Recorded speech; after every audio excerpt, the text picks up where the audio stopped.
Hello and welcome to my studio. I'm Mark Heine, artist and author from Victoria, British Columbia, Canada.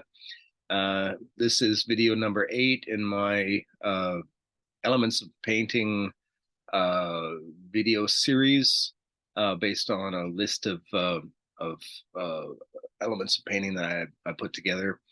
And on video 8 here, we're going to go straight to the slideshow I've created. Let me do a screen share here and we can get started on back on the list here. Okay, so this is video number 8. At the end of video number 7, I stopped at this point because this is a fairly in-depth point that I wanted to talk about, and so it made more sense to start with a new video beginning at this point. So we know from our lives what the effects, environmental effects are of being outdoors in the environment. And uh, we can see that, the reason that if you're doing a landscape, the shadow of that rock is a bluish color because we can understand that the reflected color coming out of the sky creates a bluish tone to the shadow, maybe depending on what you're working on and stuff like that. So we get to understand what the environmental characteristics are of how light works in our air environment, in our atmosphere. On a sunny day, the light happens this way, and the sharpness of the edges of the shadows becomes different. And then the dark or in the gray sky, lighting changes and the colors change and the saturation changes. And so we get to understand these things. And again, it's something that everybody uh, is familiar with. And so everyone has a sense of what light does in our environment because we all live in the environment, and it's kind of like being able to read body language on people. It's something that we've all developed a sense for, which means also too that if it's not right, it it a viewer that may not have the the knowledge of understanding why it's not right, but still knows it's not right. It's perspective, same thing. If the perspective's not right, may not know technically why it's not right, but they just know it's not right because they see perspective every day in their lives. So we all develop a sense of perspective, but it takes a while for a painter to learn to see. And I kind of reminded of when you're starting out as an artist and you're doing, say, for instance, a drawing of somebody. Say you're working from a photograph and you're looking at a face, and it's a face on view of somebody, and you're drawing the eye. So the human brain goes, I know what an eye looks like. An eye has this arch on the top, and then the bottom arch kind of comes up and butts in underneath it, and then it has a an iris with some color on it, and the iris tends to touch the bottom edge of the bottom eyelid, and then go up and behind the upper eyelid more, and blah blah blah. So we get these generalizations in our head of what an eye looks like. So when we go to draw, we're looking at what's happening in, say, if it's a photograph, we're looking at what's happening in the material, and we're also thinking about, well, okay, I'm drawing an eye. I know what an eye looks like. There's this little thing on our shoulder that says, I know what an eye looks like. It has this and this, and so you wind up drawing what you think an eye looks like, eh, and a mutation of what you think an eye looks like and what you're looking at, and until you learn to ignore that thing in your head that says this is what an eye looks like, and draw what's in front of you, then what you're going to wind up with is a portrait that looks half like what your subject looks like and half like the other person that you're most familiar with in your life, which is your own face that we're familiar with looking in the mirror all the time. So it doesn't look like either one of you. It's kind of a mutation of both. So part of becoming an artist is learning to ignore what you think you're seeing and pay attention to and learning about what you're actually seeing. And then once you know what you're actually seeing, you can start to play with those elements of painting, which is what we're talking about. And uh, so I thought the reason I wanted to start with this element in this video is that I've come to understand that light plays in a different way, or reacts in a different way underwater. And may not be applicable to everyone here, but I thought you would find it interesting, the observations that I've come to take and recognize from having some experience in painting images taken from material that I've collected underwater. Uh, there are similarities in the way light works, and there's similarity in the way things reflect. There's also differences. And what I found was when I first started doing some paintings of underwater subjects, characters in for my Sirens book, I I followed the reference material and I'm familiar enough with how light reacts in air to notice things that aren't reacting the same way. So a little bit different things and light not playing the same way as it normally does. And why is that? And there's got to be because it's filtering through the medium of water, which is more dense, and but there's a lot of other characteristics. It's not just the density. It's uh, say for instance, if you look here at these little specks, these little tiny dots that I've kind of thrown in here. They're acting in two ways. I want a transitional area, so I want this area where the bottom edge of the arm disappears into the darkness. That's called a transitional area. So that allows your eye to move from one area to another without a barrier, and uh, it challenges your brain or the viewer's brain to fill that in.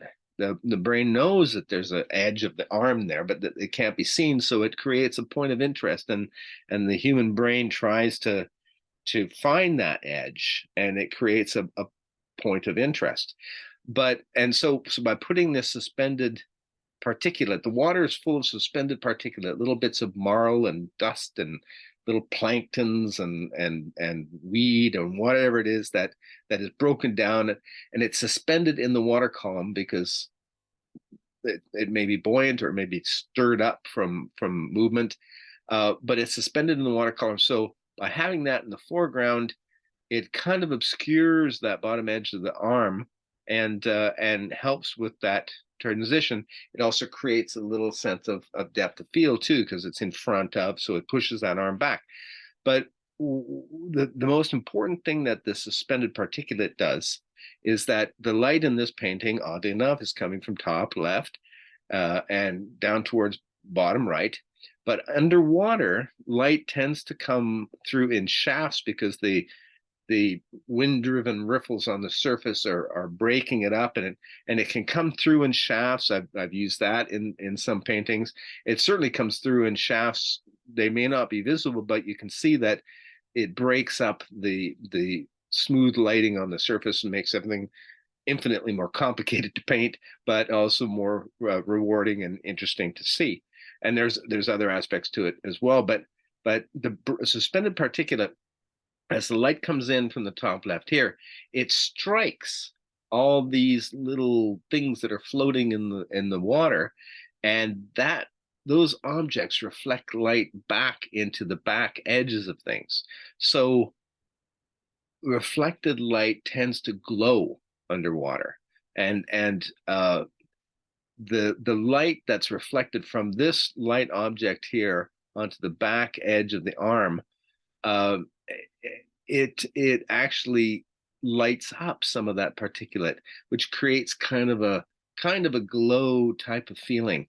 Um, in this instance, we've got the light top left, so you can see that as it comes around, it wraps around the shape of the arm, the curvature of the arm, and then it kind of falls off the cliff here as the light no longer catches the front surface, and then it's met by the reflected light here. So the core reflection, this dark that runs up here, that's the darkest part. It's getting hit from the right by the reflected light, and it's getting hit from the left by the direct sunlight. So, but the core reflection, the dark shadow that runs down here, is not as evident underwater as it is in air. And we can see that there's less of that or more of that core shadow here because we're getting some distance between this light object, and so there's less reflected light. So reflected light is exaggerated, and then also it creates more of a sense of depth, almost like aerial perspective. I should probably coin a new term here. We're going to call it aqua perspective. How about that? That's a new term, officially copyrighted. So aerial perspective is when you've got mountains receding in the distance, and the farther they go, the less contrast they have, and the less detail you can see, and the bluer they get because of the blue of the atmosphere, and so that's aerial perspective. It creates depth of field. But underwater, because of this suspended particulate, it's like looking through more haze. And so we can see that we've got some of the color up here is receding. And that's like a few feet, maybe not even that, a couple of feet to whatever this piece of fabric is here. And then, these are petroglyphs in the painting. So some petroglyph here. And then back here, we're talking about maybe 15, maybe 20 feet. But you can see that the contrast between shapes here is a lot less, and there's a lot less intensity of color and a lot less definition and less focus, like it's softer focus, because you're looking through that suspended particulate, that murky water. And that changes. You can get more and more murky water depending on what's happening. It's constantly something that I'm fighting with when I'm doing underwater photography, because as the girls move around, they kick up the sediment on the bottom, and so as we photograph, we start at one end of the beach and we slowly work our way down to the other end of the beach, because you can only stay in one spot for a short amount of time before you obscure the figures with all this stuff that you kick up off the bottom. But it creates some interesting effects.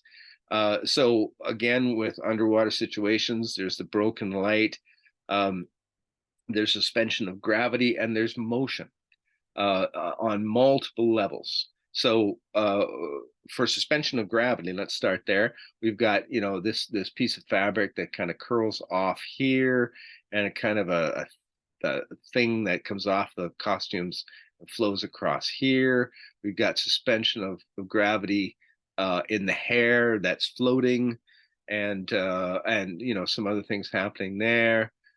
So suspension of gravity adds a certain feel of motion or freeze motion, because we know that if this were, say, a video, that would be slowly moving in the water. And we have another speed that happens when we see the dappled light on the subject. We know that from experience, if this were a video, that movement would be constantly to the point where you can't freeze frame it.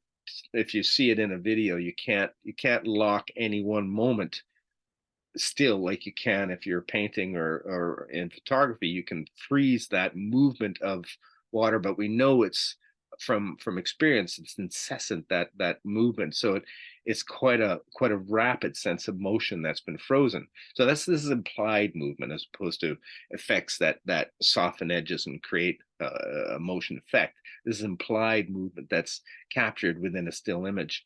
We've got movement happening in the hair. We've got movement happening certainly from the character who's in motion, and the movement from the reflection. You look at the reflection, and we know that the reflection is constantly undulating like the surface of the ocean, trying to capture a still vision of what the ocean is impossible because it's so much it's so complicated, unless it's glassy calm, in which case there'd be lots of reflection. That would be complicated too.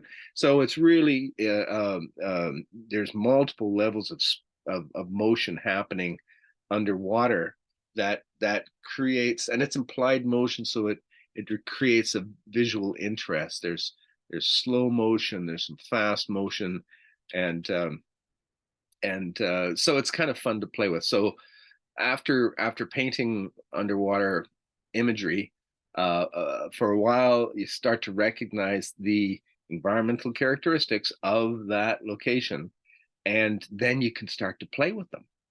You can start to use them and exaggerate them, like I've done here with this reflected color in the back of the arm is exaggerated because yes, it's happening in the material that I'm working with, but by understanding why it's happening, I can play with that and exaggerate that, and again, this little indication of a broken bits of particulate down against the dark gives me some contrast, creates some depth of field, and then we get the stillness too. We've got the stillness of the stone here, and the petroglyphs.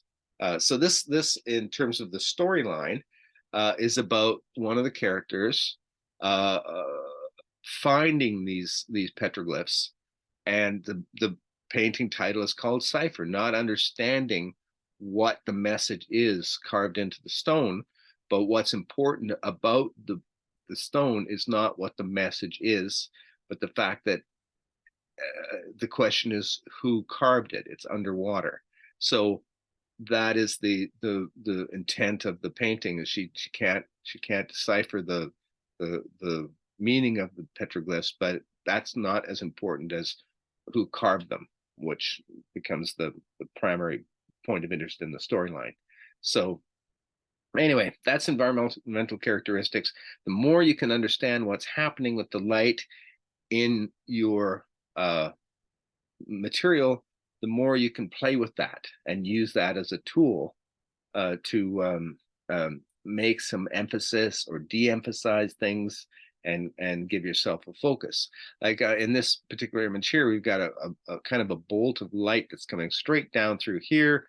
Clearly, there's a real hot spot of highlight here and a big hot spot here, and you can see that around this hot spot there's a glow, so the edge is soft and some of that white has been fanned out with a soft brush to create a sense of glow, and that's the suspended particulate reflecting that light that's coming off that highlight, and then of course across the face, and that creates that focal point. And then we've got some other secondary focal points in the stone and the reflection and some of the stuff that's happening back here. So anyway, that's environmental characteristics. So an important one in terms of being able to play with that. This is multiple light sources. This is my daughter Sarah in the kitchen at our old house, and you can see that there's a primary light coming through the window, top left. Ooh, and then there's a reflected light coming in from the right, and you can see the heat of the direct sunlight kind of blocking out the temperature, or blocking out the detail of the hair here.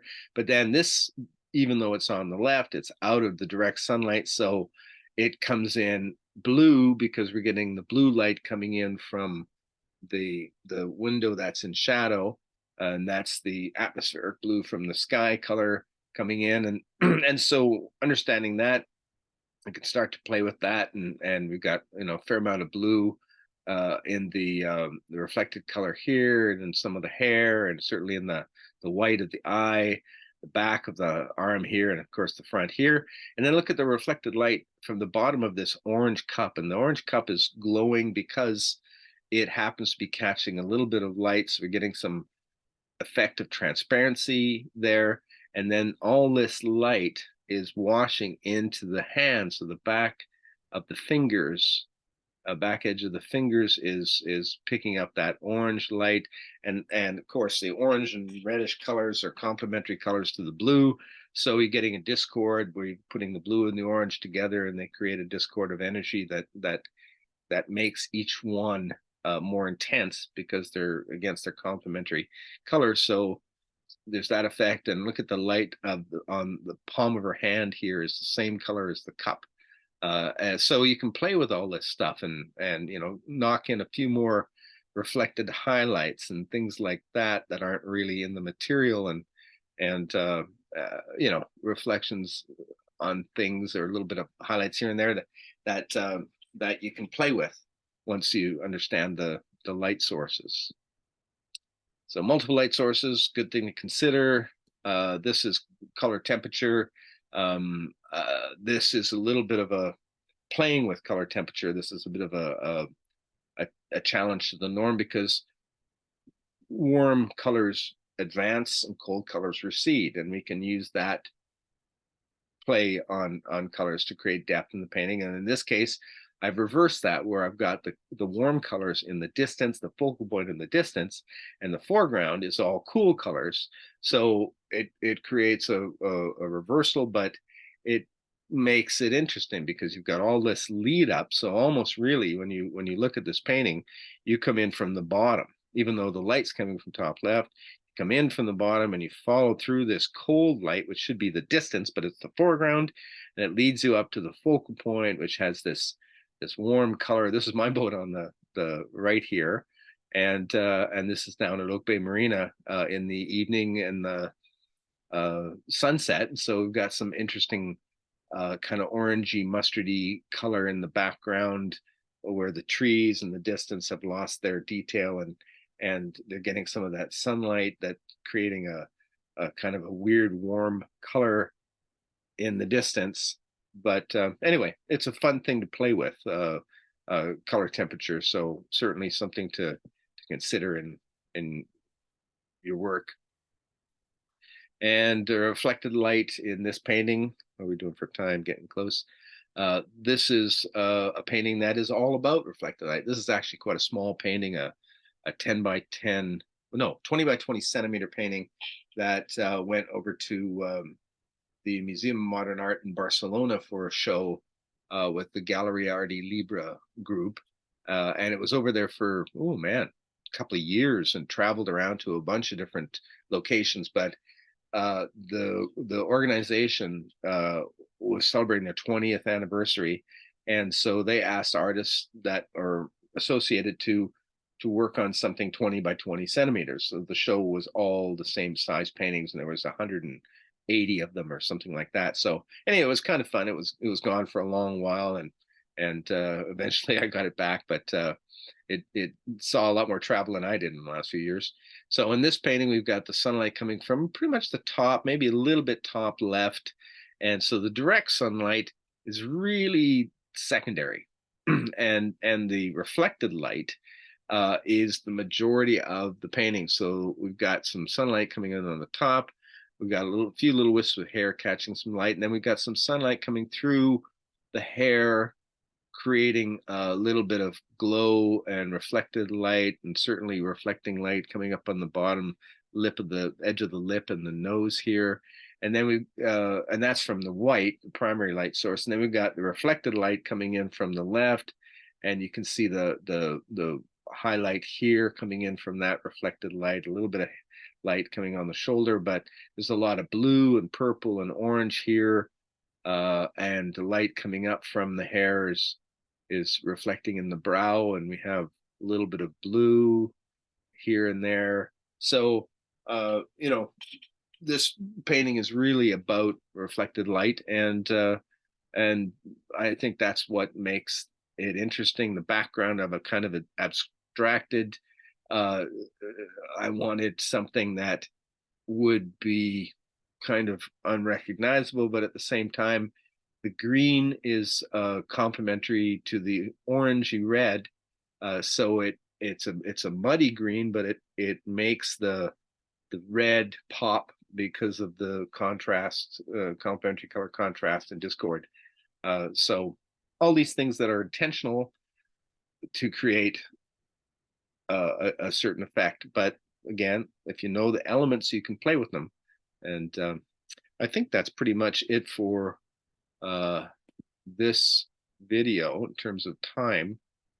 And then we're back into more about color. This is about reflected color. So we're gonna just stop this share here, and and that's the end of video number 8. I think this is, and we're going to move into video number 9, the next in the series. We're getting closer to the end of the elements of painting, but that's why I put this slideshow together. Was, I can say, reflected color, and and it, depending on what part of your career you're at, or your visual um, dictionary, it means one thing to something. So one person means something to someone else. So by describing kind of what I'm talking about, I hope I'm getting a little bit clearer the effect that I'm trying to create